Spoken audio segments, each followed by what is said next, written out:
Hi there. You are listening to KPCA FM, Petaluma, California, 103.3 FM. I'm working on my radio voice. I still don't have it down. You are here on, sorry, I'm adjusting my Facebook feed so it's not quite so wonky. Okay, there we go.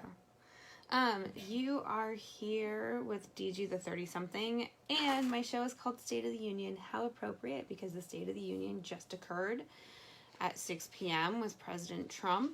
And so what I'm going to do today is my own version of the State of the Union, hence the entire name of my show. So it's a perfect opportunity to end out or, review 2018. I'm actually going to review some of 2017 and 2018.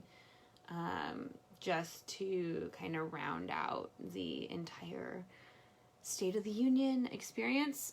Before I start, I did want to give a plug. I have a lot of people that ask me quite a bit about PCA and KPCA, and one of the best things that you can do to help us succeed is donate. You can become a member or a Friends of member, which basically means you pay for a membership, but you are passive in that sense. So it's just an annual donation. We will give you a window clean for your car. We appreciate when people support those, and it's nice to see them around town when it does happen. So as I always say, especially because my show tonight is State of the Union, I always say that community radio is a way to ensure democracy in our country, because it gives every citizen an equal voice. And so if you have a show idea, you can come down here, and we don't limit within the rules of the FCC and whatnot. Anyway, minutia, but we are giving an amazing platform down here in order to express your voice, opinions, music, talent, styles, however you want to express yourself. This is an amazing outlet, and many cities do not have it, especially in the local area. So please take advantage of this resource. And again, even if you just want to donate, that is gratefully appreciated. We have a Dine and Donate coming up on March 6th. And then we have an event coming up at Lagunitas, I believe, on May 20th. Let me take a look at my calendar because I know the day. I want to make sure I get it right. What month am I in? Let's see. So I believe it is May 20th, if I remember correctly. But you'll see more about the information, but the quickest is please join us for our Dine and Donate on March 6th at Mary's Pizza. It's the older one that's on Lakeville.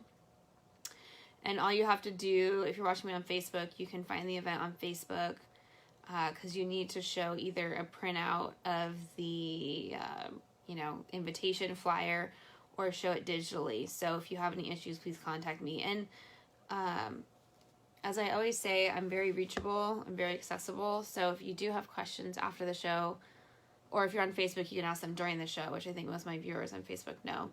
But if you have questions after the show, you can reach me at domayne@maberme.com. I'm always looking for topic ideas or questions. And just as a reminder, my show is a policy analysis based show. So I try to take policies, whether state of California, federal policies, and distill them down. So I'm really looking for recommendations about issues that affect not only Petaluma, but affect California, affect the federal government. Because at the end, anything at the top is going to affect all the way down. So those are kind of the issues I'm looking at. So anyway, let's get started. State of the Union. I don't even know what the opening speech would be, but you are. I'm here. You're DG the 30-something, and I'm here to give my State of the Union address for 2018. Here we are on February 5th, 2019, in front of the big screen. I got the cameras, got the radio, got the sound. We're ready to go.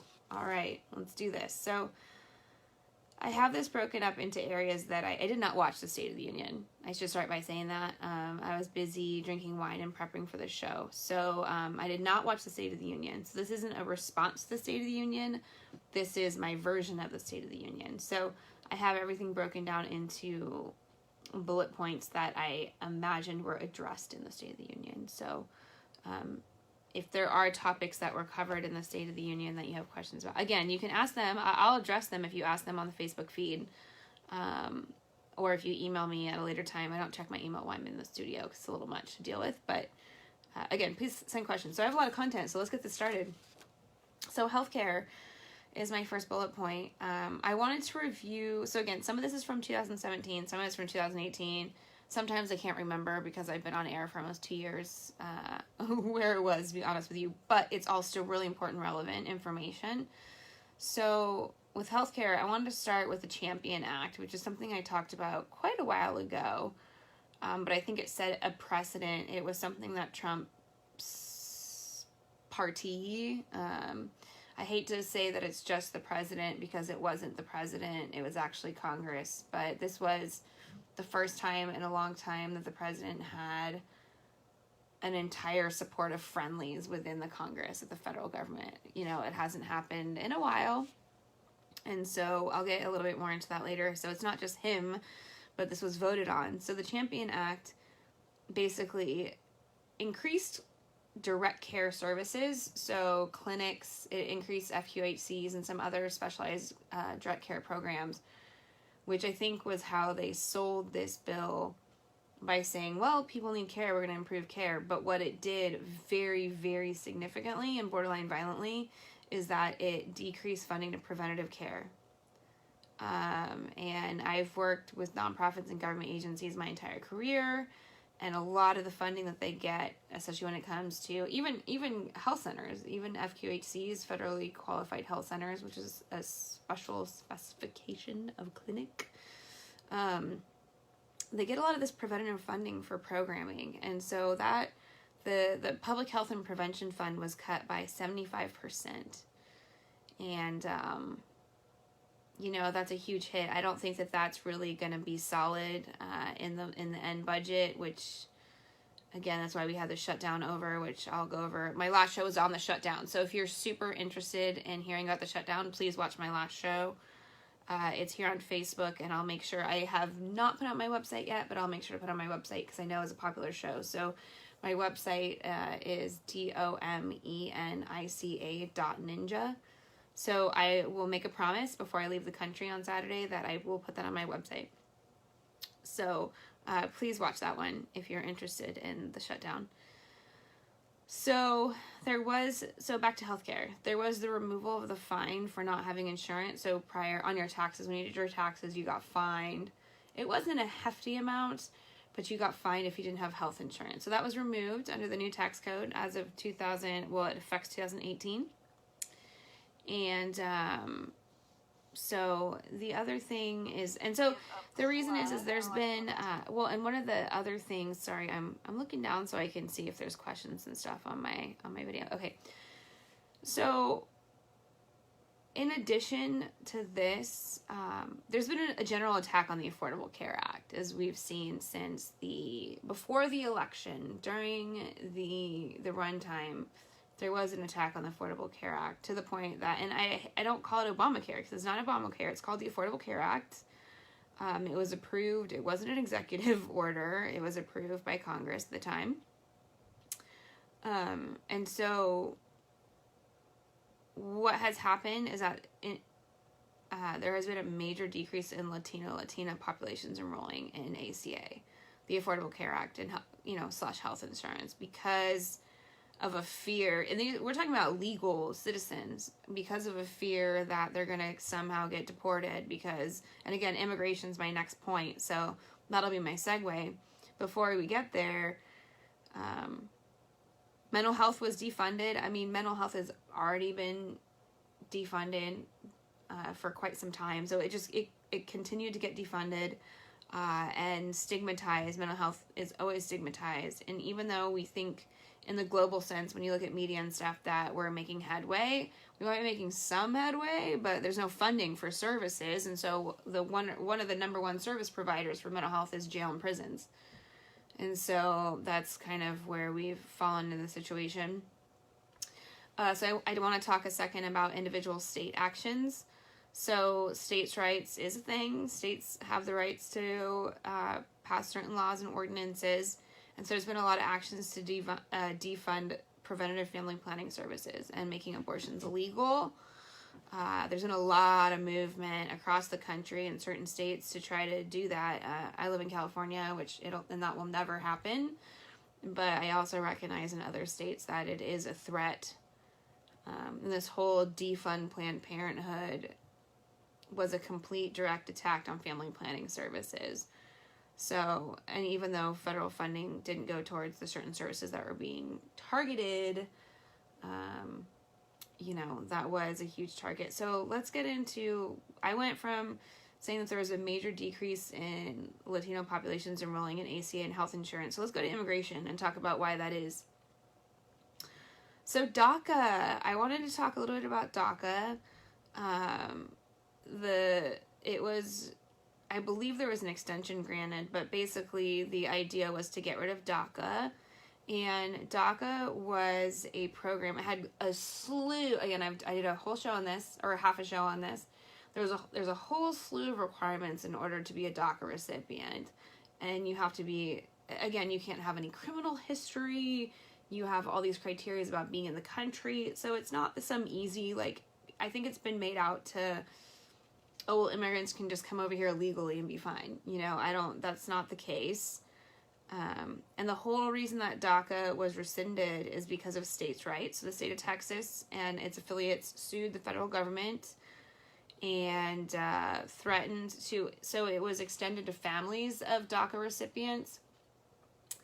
And the states sued the federal government saying that the executive action was illegal. And so the state of Texas and its constituents, they didn't come to an agreement, so they froze it until the next election.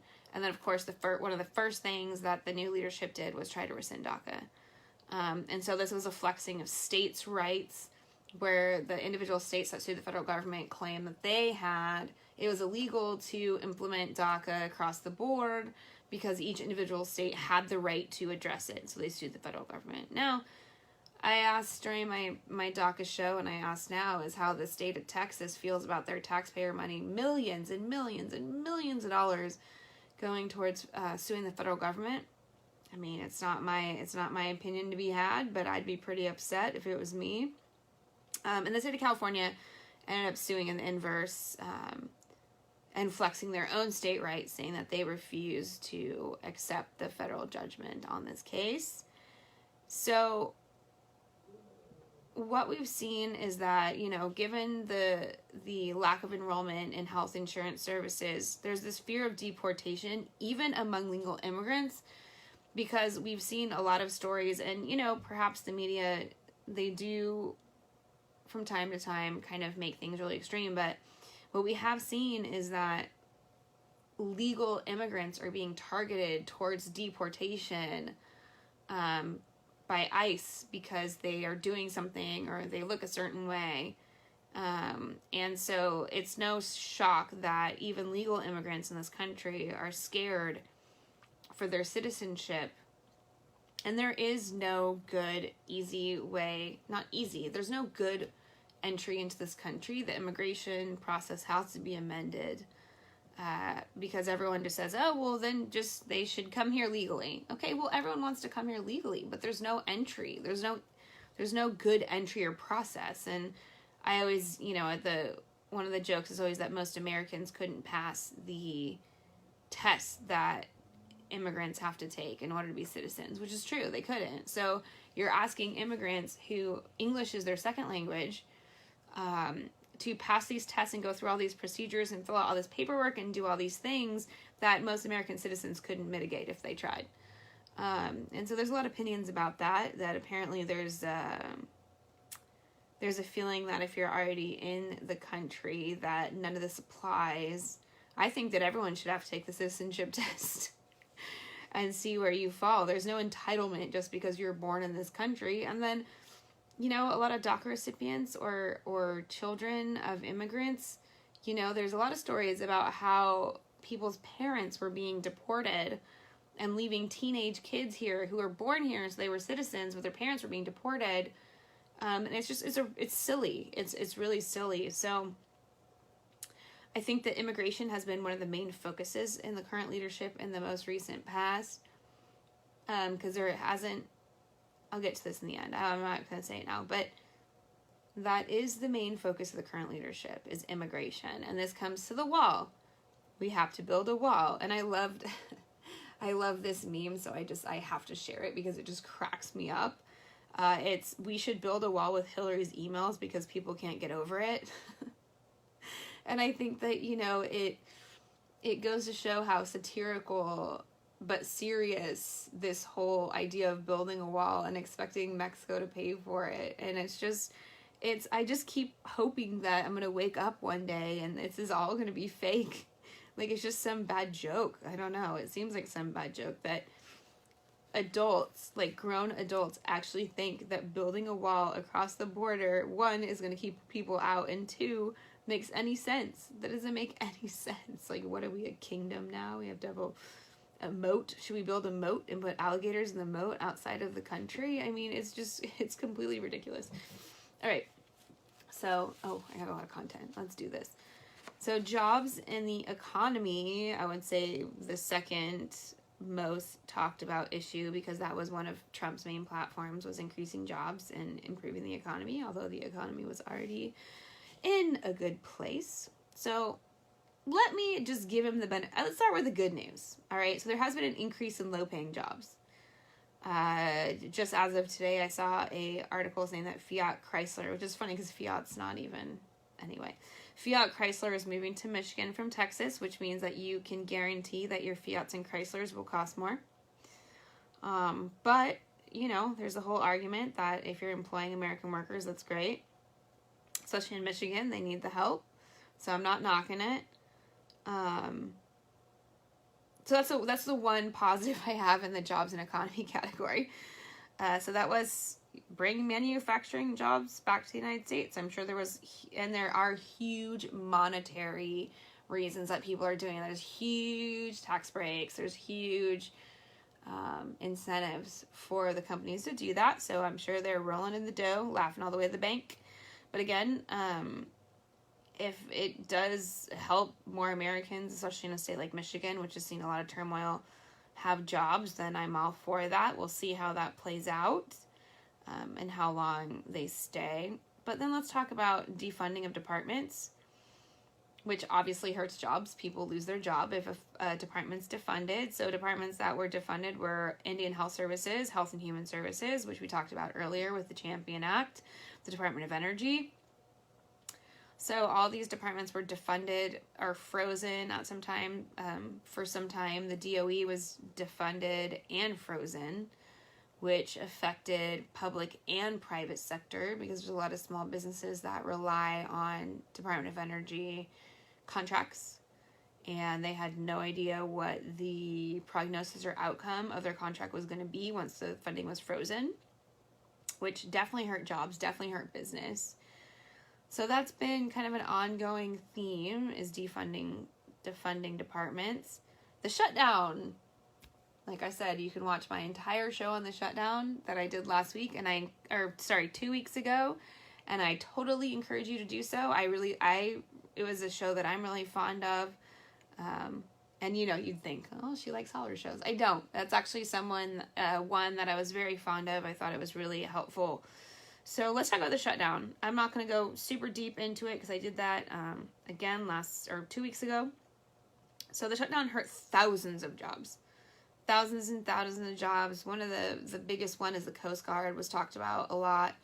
But what wasn't talked about is all the federal employees of the Bureau of the Interior, Department of Justice, the U.S. Department of Agriculture, and then I think it's the Bureau of the Interior that oversees the TSA.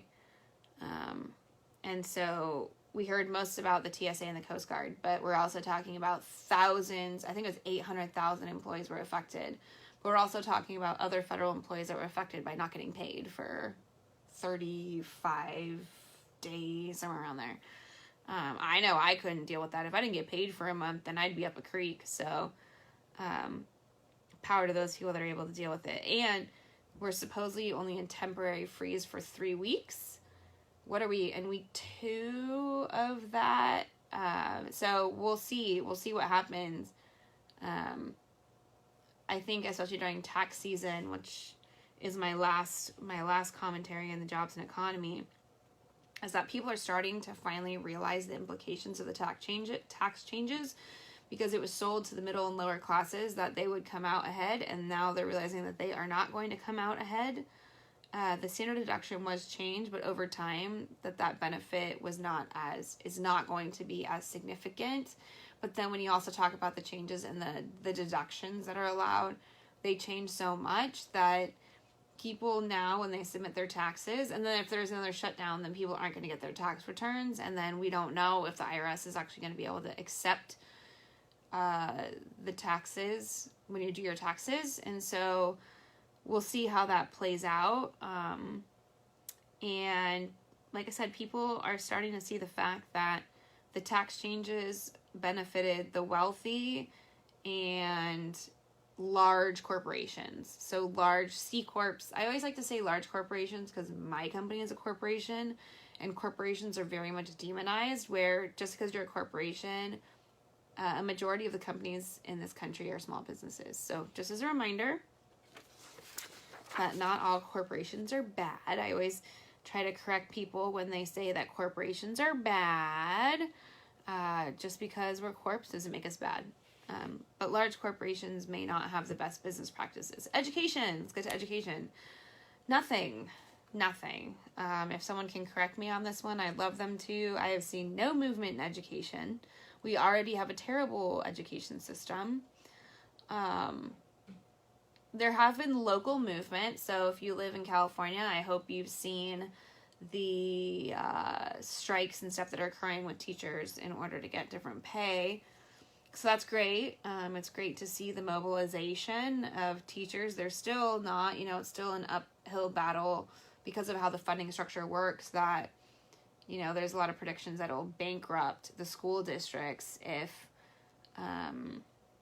they actually get to what the teachers want. And I think the teachers deserve what they want, but this speaks to the overall federal funding structure and how poor it is. Now, I know in the state of California, Gavin Newsom and people like that are looking at early childhood education and other education, but it is the duty of the federal government to start addressing education, which, under the current administration, I don't think they're going to. It doesn't seem to be a priority. It's not even something that's spoken about. They don't talk about student loans. They don't talk about college. They don't talk about anything about that. So there's really just been no movement about that. But I also did a show about student loans being the next crash. So please, again, look that up if you'd like to hear more. A lot of these are some of the bullet points are reviewing shows I've already done prior. So please look at those. They're on my website. They are up there, or they're on YouTube, or you can watch them on Facebook. If you're on Facebook, everything's up there. So you can just spend an entire day and not binge on Netflix and just binge on radio shows. It's like my dream, right? Anyway, so let's get to crime. So my next couple categories are likely things that weren't addressed during the State of the Union, but are things that I would like to address in my State of the Union. So crime. We're calling it the MAGA, right? Make America Great Again. I almost had to ask myself what that stood for. How bad is that? That's how much I care.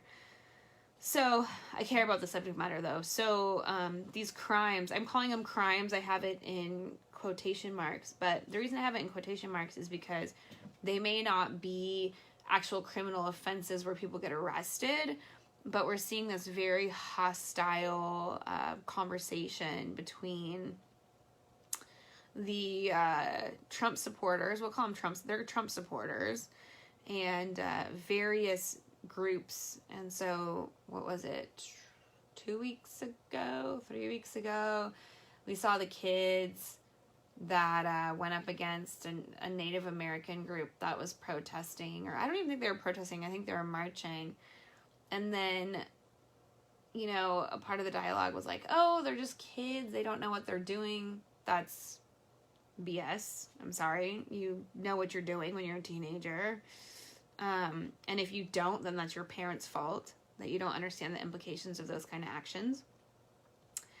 And then there's been many incidences where, and what's interesting about it is, and they are, in my opinion, hate crimes. What's interesting about it is that they have no shame in representing what they stand for. So a lot of people are trying to claim that these are isolated incidents that would have occurred either way, and that there isn't an increase in hate crimes. There isn't, like, nothing's changed, everything's the same. But the difference is that the Trump supporters are making it very clear. They're making a very clear attachment between the fact that they're Trump supporters and that they are committing these crimes. And I call them, like, crimes against humanity, whatever you want to call them. They are crimes against humanity because they're making such a valiant effort to create a very hostile environment. And, you know, it makes it concerning to stand up for anything. And there's been an increase in hate crimes, which is my next note. But I think that this allowance of racism and sexism and every ism you can think of is directly correlated to the current culture in our country. And hey, culture in the company. I'm always talking, I do a lot of talks about cultures and companies, but so the culture in our country is of that it's very polarized. And so, and I do not by any means just blame, quote, blame one side or the other. We are so polarized in this country that both sides are throwing stones instead of actually working together, you know, and that's such a, I don't know, is that a hippie view where everyone can hold hands and sing Kumbaya? That's not what I'm saying. But what I'm saying is that everyone is responsible for this throwing of stones. And even during our last local election, I went on this whole borderline tirade on my show because there was an unwillingness of those who disagree with me potentially on local politics to sit across the table from me. And I'm a firm believer in having conversations with the, quote, other side, because that's how you learn. That's how you hear a point of view. I had provided a platform, and I was very disappointed to find out that more than one person was unwilling. You know, of course, it's not the reason that was given. That would never be the reason that was given.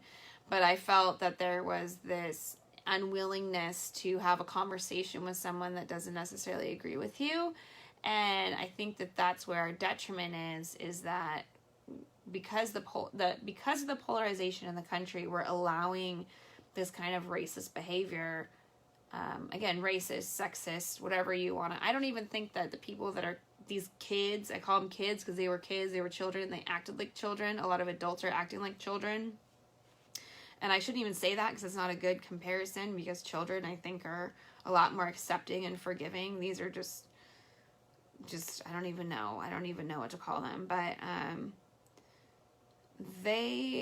because this polarization, it's been allowed to bash Trump supporters. If you're on the left, bash all the names that liberal people are called, libtards, snowflakes, whatever you want to call it. Bashing that, but bashing either side is non-productive. And so getting back to the point here is that the culture in this country has allowed for this extremism and the belief that any individual can go after anyone. I mean, these kids went after a Native group that was doing a march, and the famous photo that everyone saw was one of the kids up against a Native American who had been a veteran, which a lot of Native Americans were veterans. Many. It's one of the forgotten populations. And it didn't matter. It didn't matter. And just watching that blank hatred in photo, you know, photography is so amazingly descriptive without words. And so just watching this teenager just look someone in the eye and tell them and show them that they're not worthy because the color of their skin or their heritage or their culture or their ethnicity, I think is the epitome of what's going on in this country right now, because it's allowable. And don't get me wrong, this stuff has been happening forever in this country against people of color, especially the Native Americans. You can also go back and watch my show that's called Not Just a Nation of Immigrants. Also one that was very popular, talking about how we talk all the time, and I should have brought this up in the immigration section. We talk all the time about immigrants' rights, and then we forget about the populations that were already here when everyone came in. So not everyone's immigrants in the United States. Can't forget that. And Native Americans are one of the number one, I think they are the number one forgotten population in our country when it comes to all services. So let's not forget that. But anyway, so it makes the issue complex. We don't learn about Native Americans anymore, barely in school. In California we do, but I know there's states, and we've seen proof that there's states that have pretty much written it out of history, that even occurred. So it's not shocking that these kids are so ignorant that they don't even have a proper response or respect for a veteran, let alone a Native American veteran, because they're unwilling to listen. They're unwilling to talk to the, quote, other side. Maybe they agreed. They would have never known.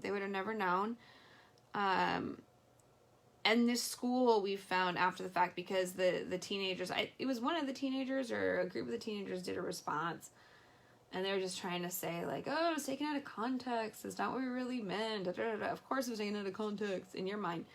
But then now all this proof is coming out now about how violent that school is and how sexist it is and racist and what people have to deal with. So I hope that was a wake-up call for that school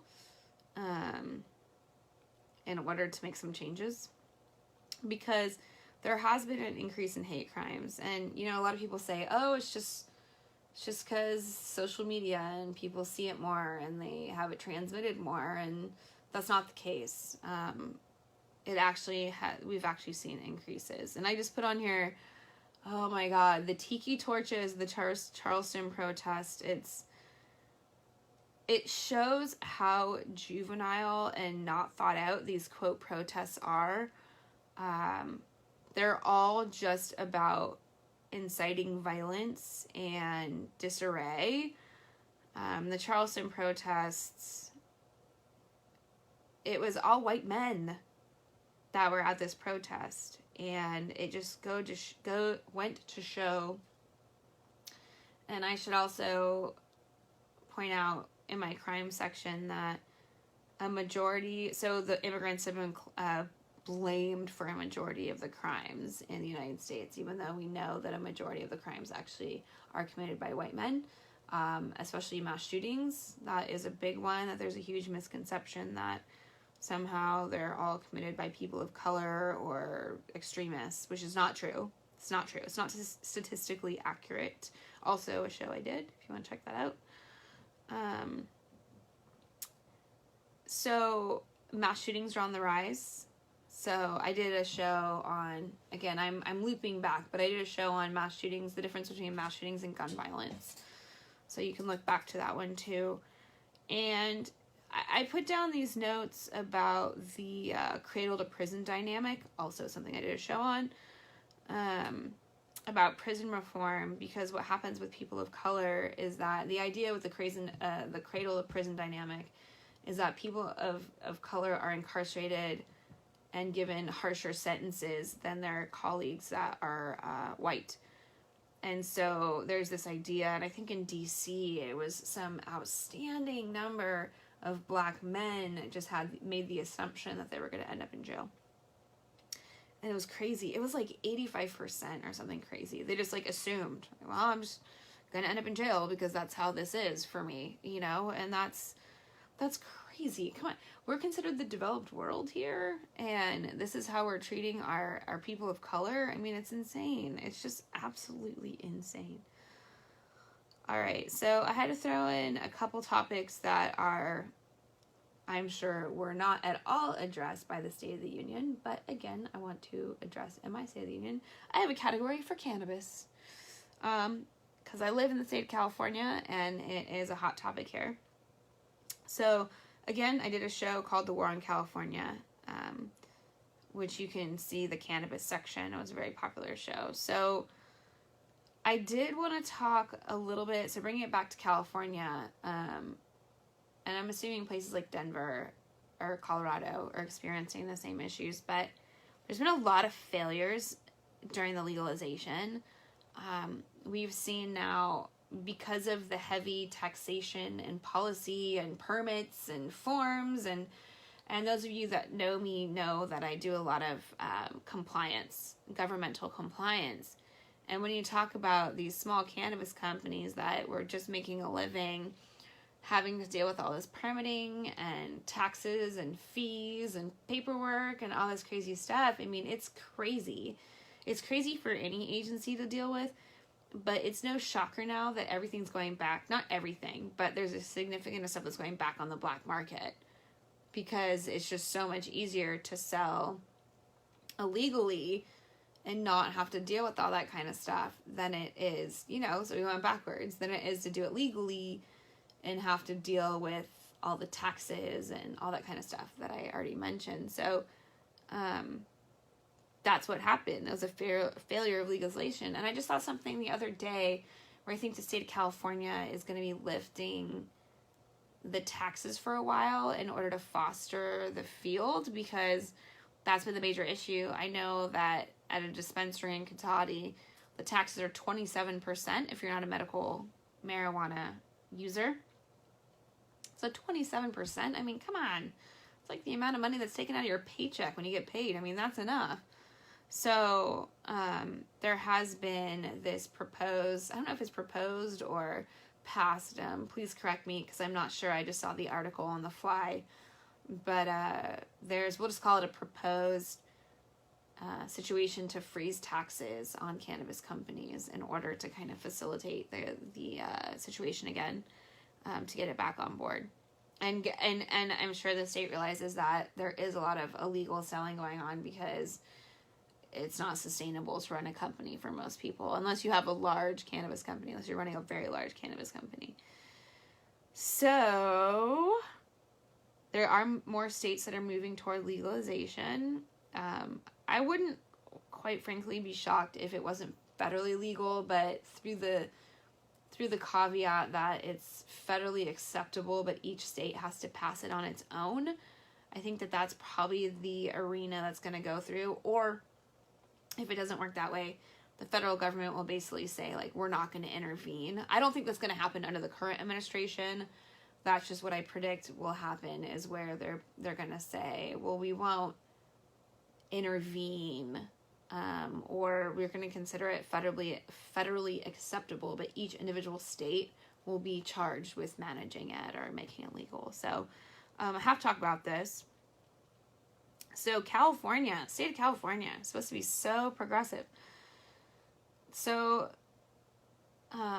all the laws were created to control cannabis-based substances. So California made non-cannabis CBD products illegal. So 100% hemp CBD is a lot of what you see in the stores that you can get legally. It's always been legal. There's no THC. Some products have some THC, but what you see, just, you know, if you go to, I don't know, they have it at the pet store that I go to. They have animal CBD at the pet store I go to. It's always been legal. The state of California for a hot second made it illegal because they could only regulate, per the law, cannabis-based CBDs. So the hemp CBDs, which there's this whole complicated special process that I don't understand, so I'm not going to get into that, which has always been legal, technically. They made it illegal because they couldn't control it. So welcome to the state of California. We know it's overregulated, overtaxed, almost unbearable to live.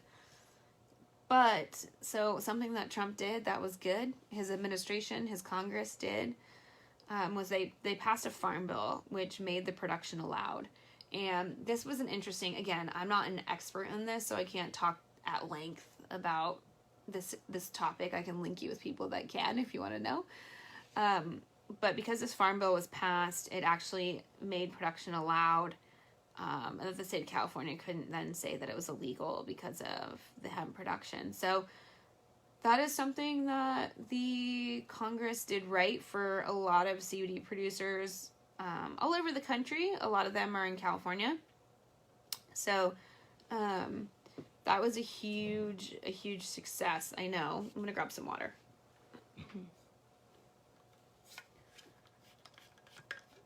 And if you don't know,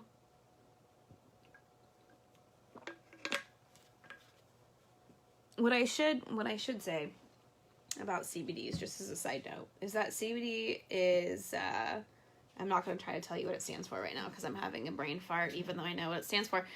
CBDs are something that naturally occurs in the body, and so they, it's basically a supplement. It's a nutraceutical, as I like to call it. It basically helps activate what's already occurring in your body fuller. And what's really cool about CBDs for a lot of people is that a lot of the products have removed the THC, so you don't get high as you would necessarily. Some people want a little bit. So again, there's different concentrations. Don't want to get into the whole CBD production world, but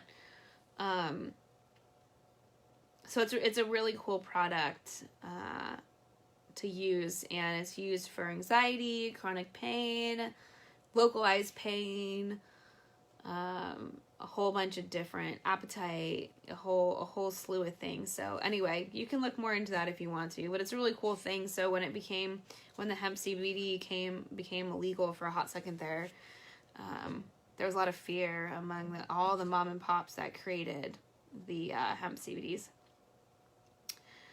So, all right, we're nearing the end because I'm almost out of time, and the first time I've had a show where I'm almost running out of time. All right. Women in power. Woo! That's all I have on my notes.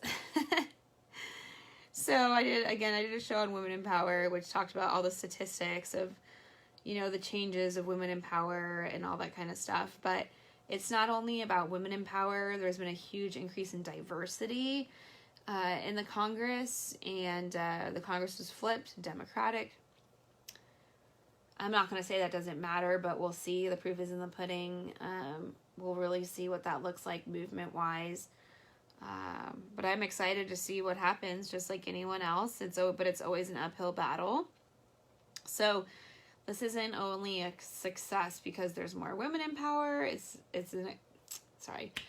a success because there is more diversity in power, and those who have listened to me for a while hear me constantly mention the word equity as opposed to equality.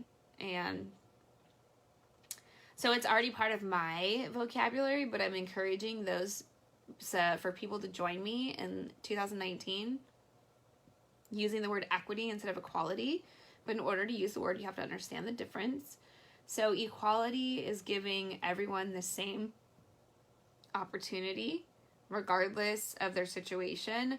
So if you're the whole graphic is if you're trying to watch a baseball game over a fence and there's 3 people that are different heights, you give them the same size box to stand on, which means that the shorter people are still not going to be able to see over the fence. Equity is giving people the necessary opportunity to be successful because everyone has a different level. Now, it's equal opportunity, but it's also helping facilitate the difference. So equity is giving everyone a box that allows them to see over the fence to watch the baseball game instead of giving them all the same. So that's the big difference between equality and equity. And so I'm really working on, I already do, but I really encourage other people to use the word equity instead of equality, and understand the difference, because our country is going to be successful because of equity, not because of equality. We've been working towards equality all this time, but equity is where the true success is overall. So again, women in power, still an uphill battle, because there's a distrust still of women in power.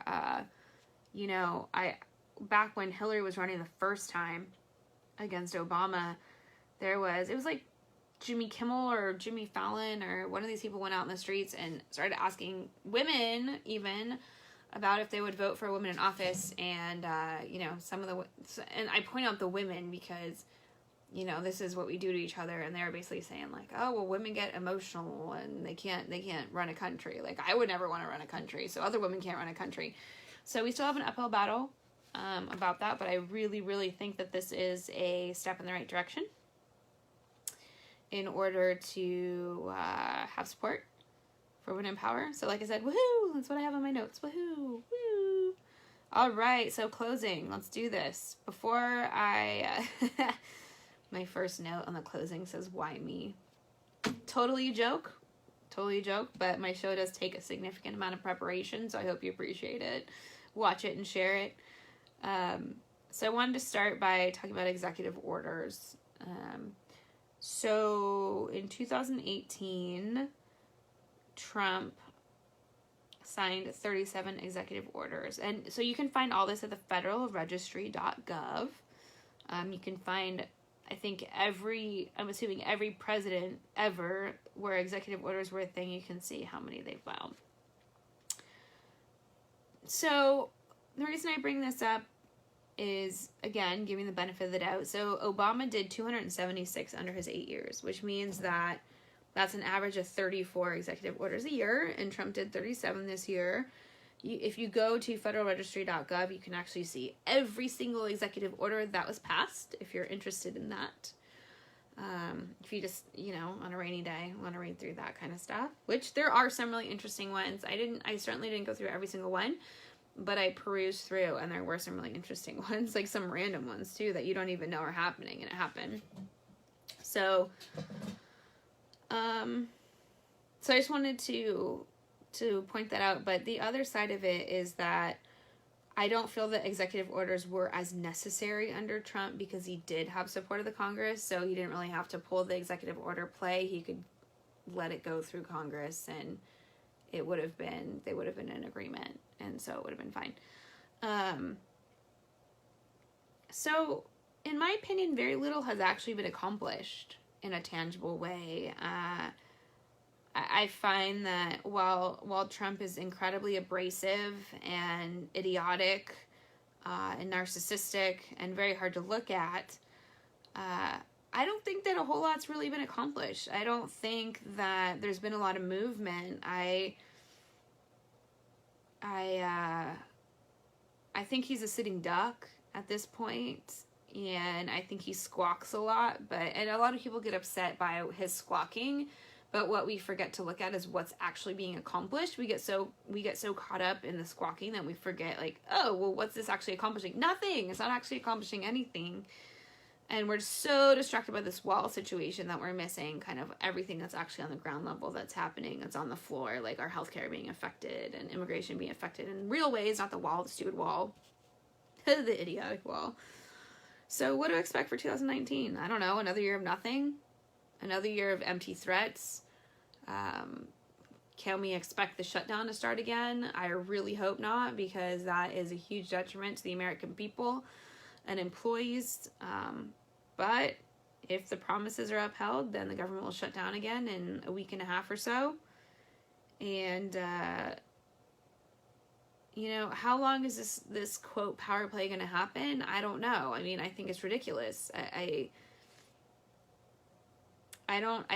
I honestly don't foresee the shutdown to be a long-term thing that can actually be affected, because even those people that are Trump, are plenty of Trump supporters that didn't get paid during the shutdown.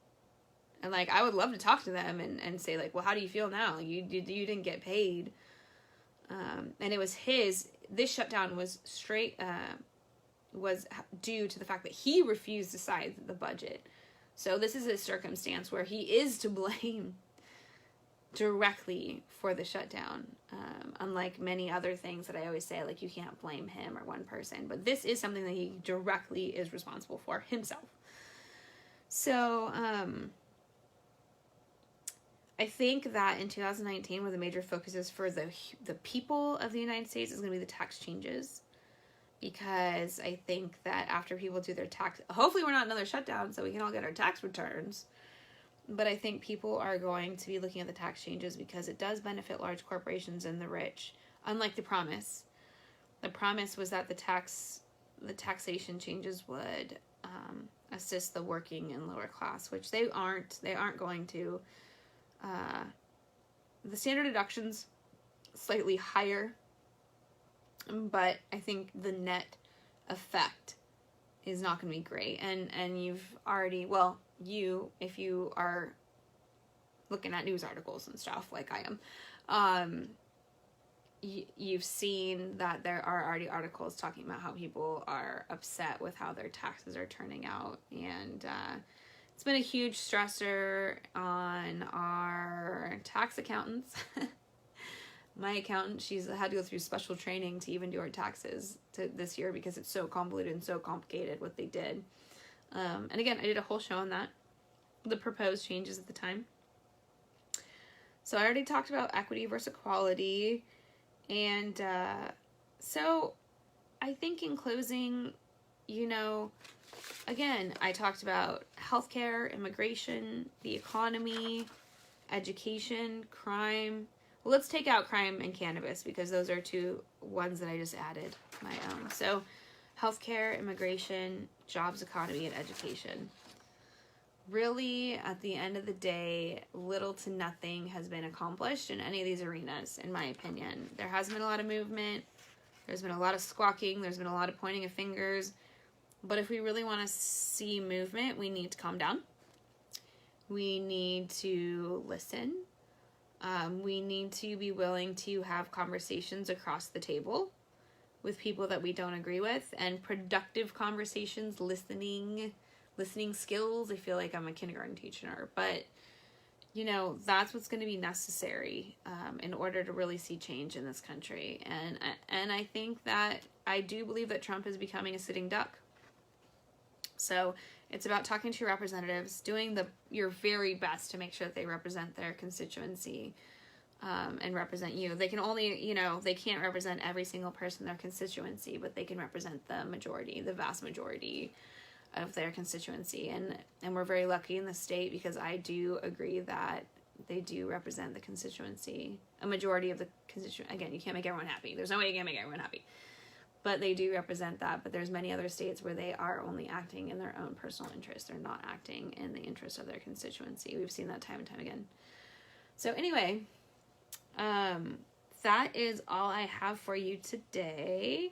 You can, again, please donate to PCA if you can. And every little bit matters. Again, we have our March 6th Dine and Donate at Mary's Pizza, the one that's in the corner of Lakeville and Washington, right there by CBS. So please, it's all day. All you have to do is bring a copy of the flyer so you can find the event on Facebook, or you can contact the station and we will make sure that you have a little printout of the flyer. It's very helpful. Every little bit matters. And then really just being able to represent. So if you want to come in and be a Friends of membership, we'll give you a window cling, and we appreciate all the support. So you can catch me again. So I am actually leaving the country. I know I'm always keeping the schedule confusing. I am leaving for India on Saturday. So you will not be hearing from me on the 19th. You won't be hearing from me again until the 5th of March. So check me out then. In the interim, please send me your ideas, your topics. And then Al will be Lifestyle Fitness Choices. He'll be filling in. He's my partner in crime every other Tuesday, and then he's also filling in while I'm gone in India. So you please tune into him. He's got a lot of great content. He does a lot of great interviews. Hey, if you want to be on my show, please be on my show. I love interviews. So anyway, you are listening to KPCA FM, Petaluma, California, 103.3 FM. Thanks so much for joining us, and I will see you soon.